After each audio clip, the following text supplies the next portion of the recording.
¿Hay alguna pregunta, alguna cosa específica que ustedes quieran preguntar con respecto a esto? Muy bien, vamos a pedirles que se pongan en pie y entonces hagan la pregunta bien fuerte para que se escuche.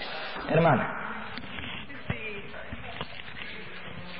Como el hijo cuando estaba en la tierra pedía al Padre, siempre clamaba al Padre. Entonces, ¿no era Dios, la parte divina de él, no estaba en él, que estaba vedada, y el poder también, como Dios? Sí, hermana. Nosotros creemos que Jesús, cuando estuvo en esta tierra, veló su divinidad. No hizo uso de ella en forma arbitraria ni para su propio beneficio. No usaba su divinidad. En el pacto que él hizo con su Padre al venir a esta tierra, uno de los puntos de ese pacto es que él viviría como hombre. Obedecería como el hombre obedece, estaría sujeto a su Padre y no usaría su divinidad. No es que él dejó de ser Dios, pero mientras estuvo en esta tierra no usó su divinidad. Solamente dependía del Padre como el hombre depende del Padre. Él no tuvo ninguna ventaja sobre nosotros. Si él hubiese tenido ventaja sobre nosotros, no podría haber sido nuestro ejemplo.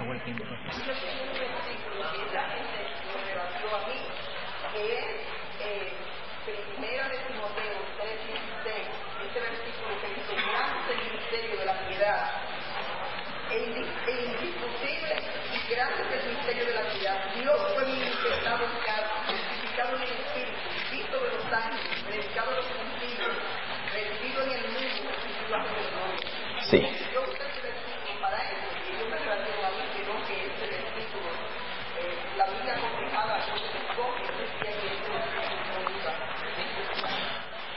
Ok, el pasaje dice, indiscutiblemente grande es el misterio de la piedad. Dios fue manifestado en carne. Lo que dicen los testigos de Jehová es que el vocablo Dios no está en el original. Simplemente dice, fue manifestado en carne, pero no dice Dios. Por lo tanto, Cristo no es Dios porque no dice Dios. Como que fuese el único pasaje donde se le llama a Cristo Dios.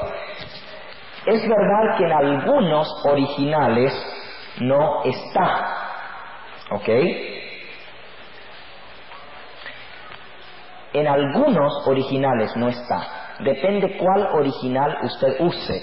El que ellos usan para el interlinear de Westcott y Hort no aparece, pero en el otro manuscrito, el manuscrito vaticano del Diaglotón enfático, sí aparece Dios fue manifestado en carne. Así que, si no quiere usar ese pasaje no hay problema, pero hay otros manuscritos griegos que sí lo contienen, así que no hay ningún problema. Pero usted tiene otros 20 versículos a donde a Cristo se le llame Dios, que no hay ninguna duda de que están en los originales. Muy bien, otra pregunta. Pastor, pero ahí donde usted no le dice que no está en la Biblia, entonces ellos lo rebaten a uno porque la Biblia de uno no es original, sino la de ellos, porque se mete más griego. Y entonces aparece cuando quitan los versículos. Ok, esto nos lleva a un tema muy importante. Yo les había prometido tocar en algún momento de la serie el asunto de la Biblia de los Testigos de Jehová, la traducción del Nuevo Mundo de las Sagradas Escrituras. El Testigo de Jehová cree, sinceramente, porque así le han enseñado, que su Biblia es la mejor traducción de todas, es la superior, porque está traducida fielmente de los originales. Aquí, cuando ustedes abren en la Biblia, dice, traducida fielmente de los antiguos textos hebreo y griego. Pero tengo que leerles algo más que está allí mismo. Ellos dicen que fue traducida del griego y del hebreo, pero la versión en español, hermanos, es de segunda mano. No está traducida directamente del griego y del hebreo. Aquí está impreso, vean lo que dice. Traducida de la versión en inglés de 1961.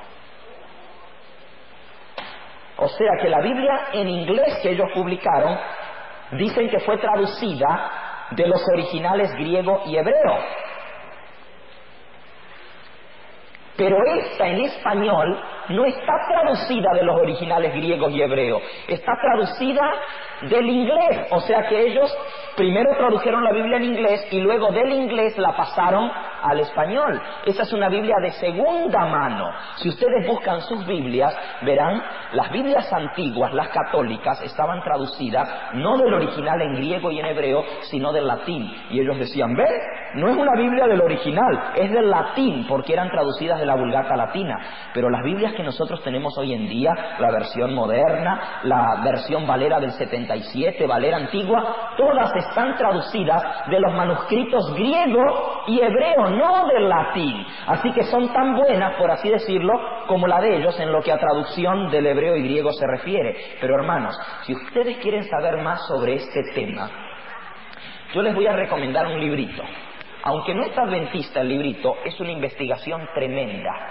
Se titula Proceso a la Biblia de los Testigos de Jehová.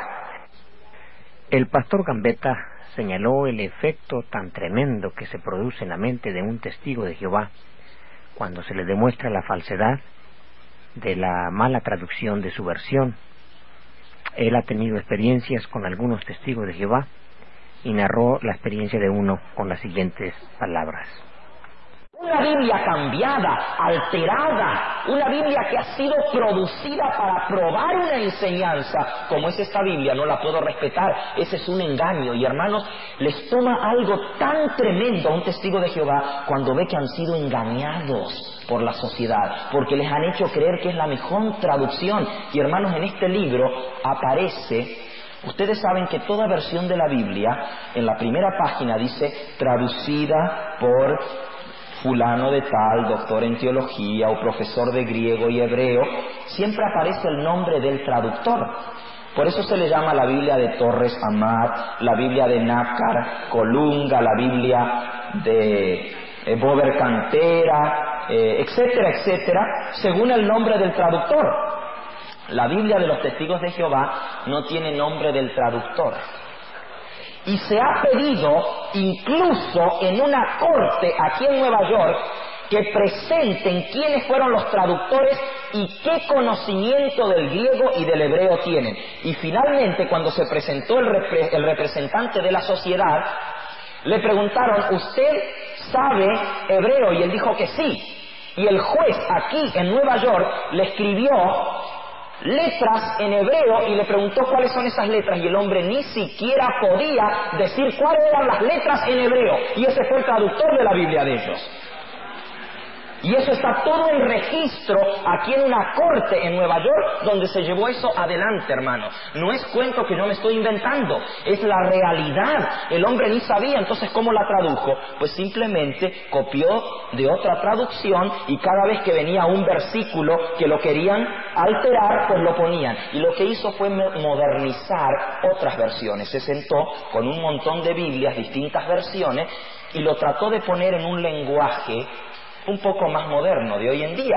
Por eso ellos dicen, está tan clarita nuestra Biblia, se entiende bien.